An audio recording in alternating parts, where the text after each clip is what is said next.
hasta el día de hoy el Palacio Pereira existe. Medio arruinado, pero existe. ¿Ah? O sea, ha sido un coloso que se ha mantenido ahí parado para demostrar, aquí estoy yo y voy a quedar para siempre.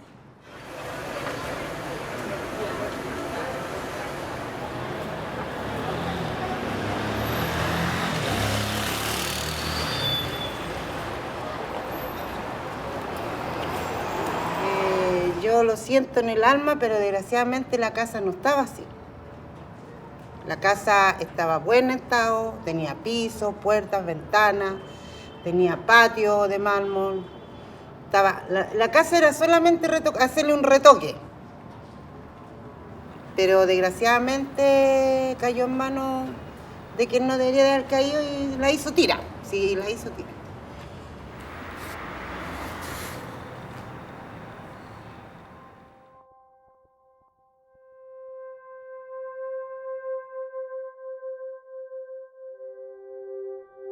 En la década de 1870 emerge el Palacio Pereira y que es el resultado de una intervención de Lucien Hennaut, que era el arquitecto de gobierno, y que también como arquitecto de gobierno, tanto en su caso como en el caso de Brunet de Benz, estaban encargados de comenzar a formar los primeros arquitectos locales.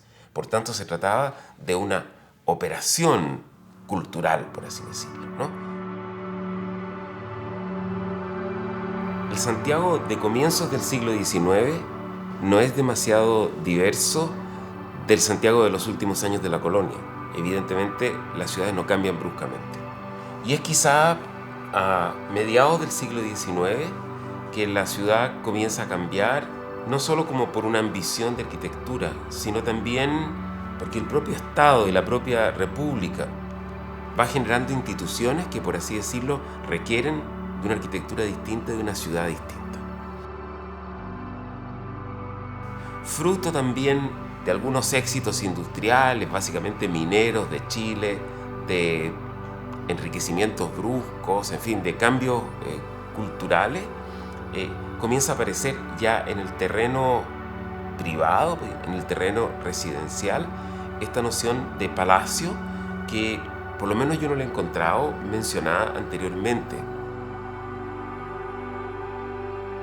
Yo al Palacio Pereira, sin saber lo que era palacio, en ese tiempo Liceo 3, entré a quinta preparatoria y estoy muy agradecida que sin saberlo estudié en un palacio.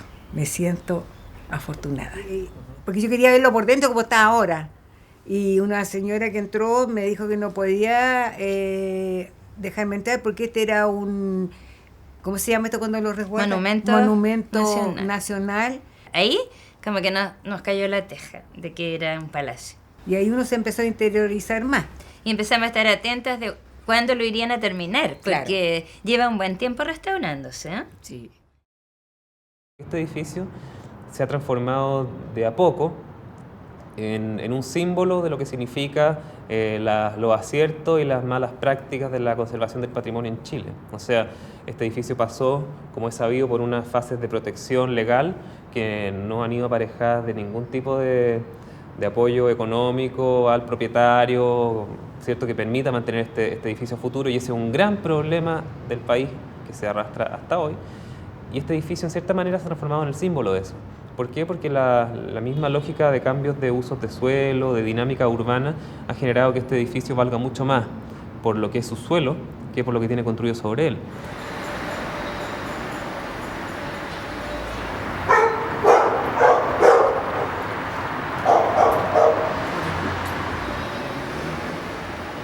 Porque el Palacio Pereira se declara por primera vez a mediados de los 70.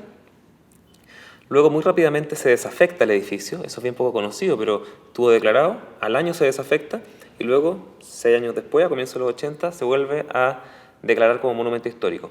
Hoy día nosotros hemos hecho el barrido, que en esos 40 años de declaratoria hubo al menos 20 iniciativas de proyectos, algunas más avanzadas que otras, para recuperarlo. Unos que se compraban los terrenos de al lado y instalaban ahí la Cancillería con otro ministerio, otros que trataban de restaurarlo como había sido, sin ningún levantamiento fidedigno, por lo tanto eran unos falsos históricos bien curioso. Otros que le construyeron una torre al lado, otros que lo transformaban en centro de evento y lo vaciaban, o sea, muchas opciones. Y yo te diría que sobre ese piso fue que el Estado entró a negociar el 2011 la compra del edificio para hacer un quiebre en la dinámica que se venía dando. Yo creo que el principal desafío en la recuperación del Palacio Pereira fue la compra, que el Estado adquiriera este bien, obtener la voluntad política para conseguir que un edificio que ha sido prácticamente el símbolo, el caso más emblemático, que ha estado permanentemente en la prensa en los últimos 30 años, se tomase una opción desde el Estado para recuperar este bien. Uno de los grandes desafíos que tiene siempre el patrimonio es que a veces hay voluntad, uno dice es un edificio que debiera ser conservado, pero no es tan fácil encontrar un buen destino.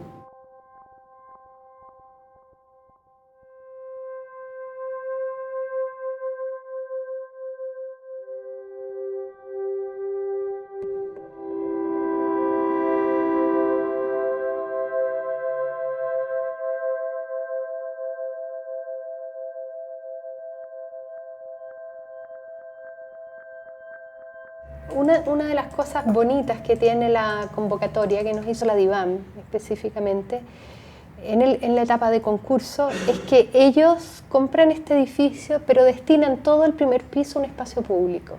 O sea, todo el primer piso tiene programas abiertos a la comunidad y ellos están sacrificando metros cuadrados que podrían ser útiles de oficinas, de salas de reuniones, incluso de representación institucional, o sea, para generar un espacio de acogida de la comunidad. Nosotros entendimos el edificio como una suerte de artefacto vivo, que era un edificio que encarnaba muchas capas de la historia, desde cuando se construye, desde cuando lo habita la familia Pereira, y después toda la historia que va teniendo y los distintos usos que se le va dando, un colegio de niñas, después lo ocupa otra familia, después es sede del MIR, y así va teniendo distintos usos, y esos distintos usos van dejando huella en el palacio. Entonces nosotros creemos que el edificio tiene que dar cuenta de esa historia que tiene, que no hay un momento de esplendor del edificio al que uno tiene que volver atrás, porque tampoco uno cuenta con los antecedentes para eso.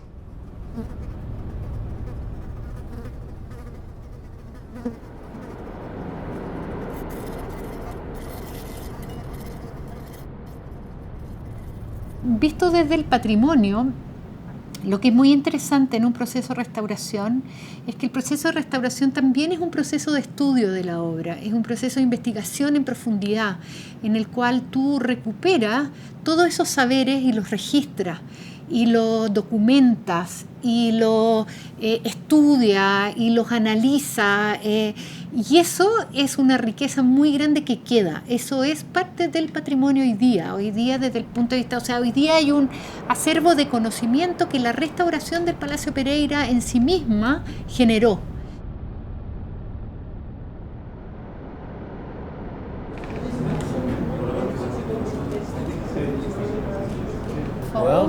So they try to do it inside and by hand. Yeah.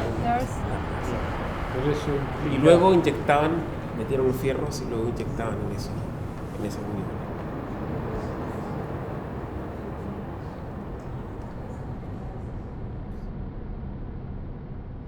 Cuando se restaura un edificio patrimonial, cada espacio tiene una historia que tiene que ver con la manera de construirse, que tiene que ver con el tipo de decoración, que tiene que ver con el contexto histórico y cultural de la época. Pero cuando nos encontramos en espacios dentro de este palacio, por ejemplo, en que todos esos símbolos, todas esas características que le daban un apellido a ese recinto han desaparecido, que esa historia se puede construir desde otras partes. Hay muchas otras herramientas que no son solo lo que hoy día tenemos acá, sino que son otras cosas que nosotros podemos incorporar en el proyecto que pueden de alguna manera reconstruir esa historia. The idea of craft is very important, and I think the role that the people who are doing the work play in the construction is very important.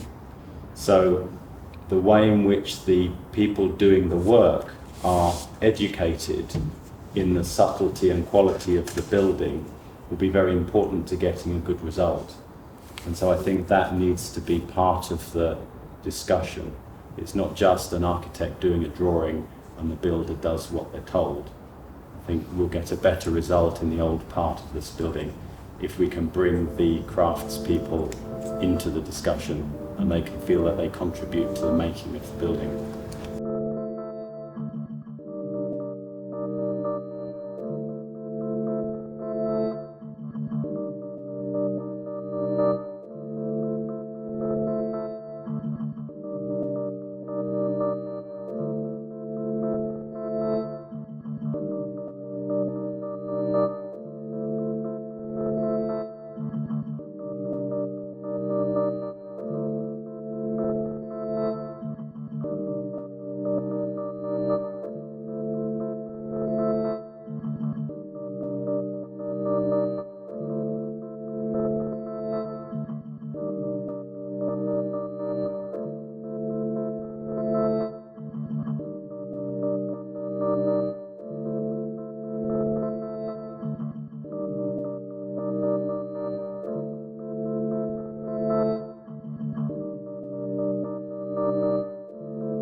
En este mismo workshop participaron los ingenieros del MOP, que eran nuestros mandantes en el fondo, o los representantes técnicos de nuestros mandantes.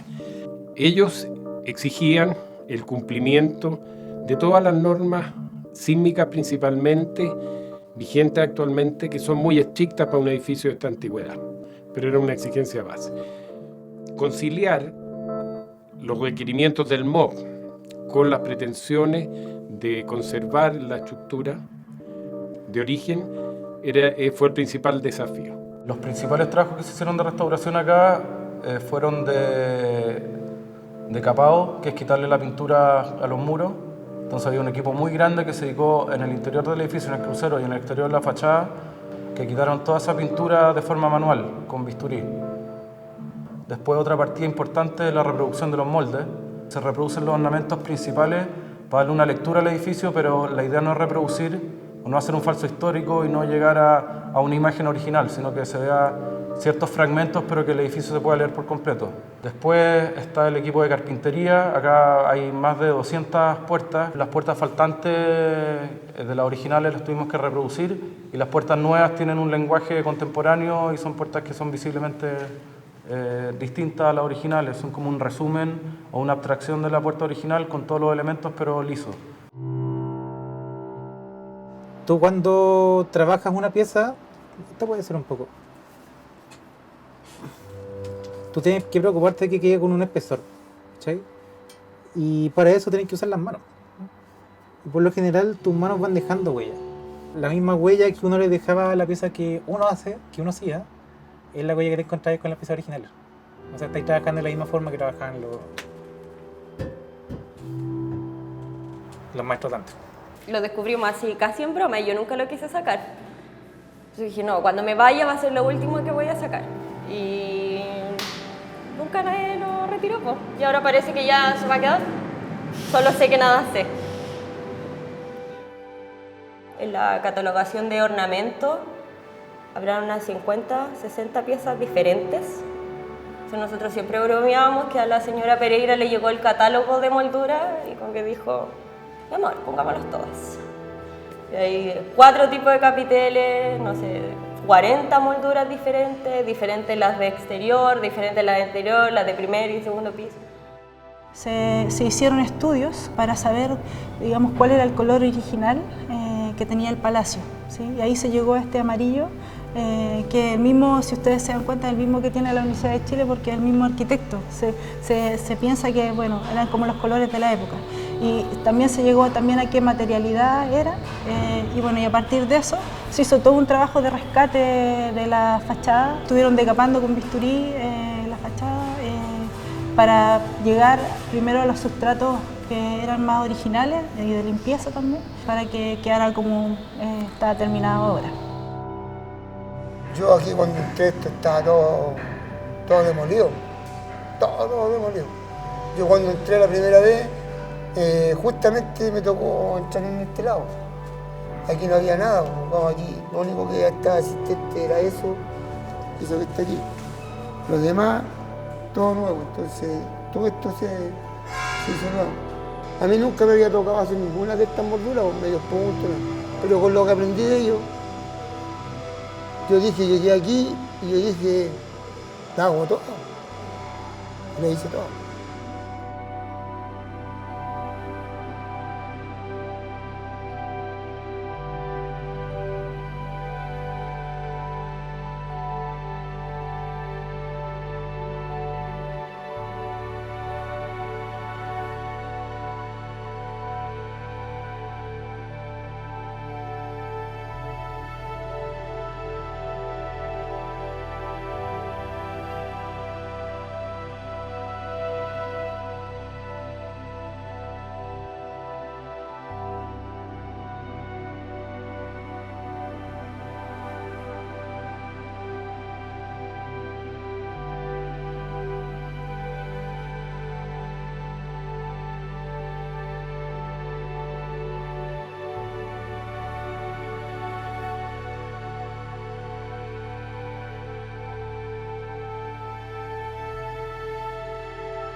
Es la obra de serigrafía más grande que se ha hecho en Chile. Entonces cuando uno llega y entra al lugar, es como que yo creo que se te va la vista para arriba. Yo creo que es inconsciente. Inconsciente. Y uno se va a encontrar con esto, con este patrón que es como antiguo, así elegante, como, no sé. Ese patrón y William Morris calzan muy bien con el palacio, por la época del palacio, por las fechas, por todo, por la esencia que tiene en sí, en cómo queda, en cómo se ve. Calza perfecto.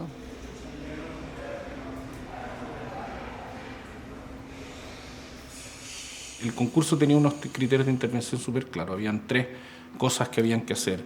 Respetar al 100% lo que era el crucero interior y la fachada, conservar la espacialidad de los espacios interiores del palacio y construir este edificio nuevo sin sobrepasar una altura determinada.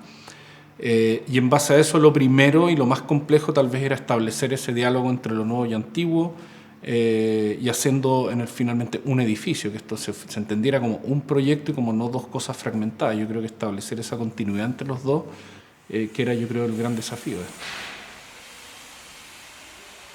En relación a la intervención del proyecto y a la relación entre el edificio nuevo y el antiguo, nosotros asumimos como un hecho dado que de lo que quedaba del edificio, eso era lo antiguo, y lo nuevo era un nuevo desafío para el presente y para las necesidades del nuevo usuario. El edificio nuevo también incorpora como planta, como sistema de relaciones, el patio, que va a ser hoy día un patio contemporáneo, pero esas características del conjunto que tuvo se han mantenido, como una pieza también compacta, que llena el terreno, a pesar de que el edificio nuevo sea un edificio poroso, más bien liviano, que tiene esta estructura como de andamio, que permite siempre ver desde todos lados el edificio antiguo, y que tiene esta suerte de simbolismo que viene como a soportar al edificio antiguo y que nunca lo toca. Se llena la manzana, igual que estas casas que no eran unas casas sueltas en el terreno, sino unas casas llenas. Son pocos los monumentos históricos en nuestro país que han logrado conjugar tan bien una conversación entre el edificio antiguo propiamente tal y los elementos modernos contemporáneos que se le incorporan. Yo creo que uno conversa con el otro, uno es espejo del otro, uno deja ver el otro, uno pone en valor al otro, no hay competencia, con una estética muy resguardada, con una materialidad también notable y con una visión de conjunto que llama la atención. Yo creo que va a ser una reconstrucción histórica ejemplar e icónica en nuestro país. Y también un edificio que se recupera físicamente pensando en la ciudadanía. Es un símbolo que el patrimonio pertenece a todos y que el Estado dialoga con esa voluntad para entregar este edificio a la comunidad.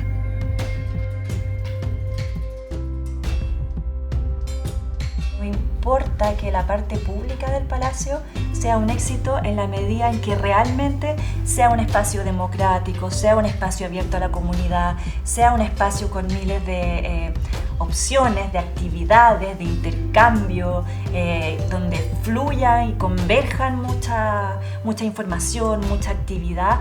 Y por otra parte, también es un espacio y un momento muy clave para que la institución de alguna manera dé a conocer su quehacer. Y en ese sentido la idea es acercar a la gente al patrimonio, acercar, entender y que tanto la gente como el Estado, que con esto lo ha empezado a entender, podamos decir que podemos aprovechar los edificios patrimoniales y que puedan tener acceso a la gente. Que desaparezca la ruina y que aparezca un edificio tan radicalmente renovado debiera ser de suyo una oportunidad para valorar el sector, incluso para mejorar la vida urbana. Sobre todo para la gente que lo rodea más cercano, se transforma, pasa de ser así un punto negro a una suerte como de diamante, que les viene como a levantar su lugar donde viven. La manera en la que tú intervienes en el edificio supone también una cierta visión o supone una transferencia de cuál es la visión que como país estamos tratando de implementar respecto a nuestro patrimonio. En el caso de Pereira, hubo que ver de qué manera, aparte de lo que significaba institucionalmente, este edificio era capaz de entregarle beneficios a la comunidad y al barrio. Y eso es algo único, yo creo muy único. Yo creo que la manera en que se enfrentó esta restauración ha sido muy única para Chile y especialmente para el Estado. Y yo pienso que sí va a generar un paradigma para la recuperación patrimonial, para la comprensión de lo que es la recuperación patrimonial y para entender que el patrimonio no es solamente lo que somos capaces de ver, también son los cómo, los qué.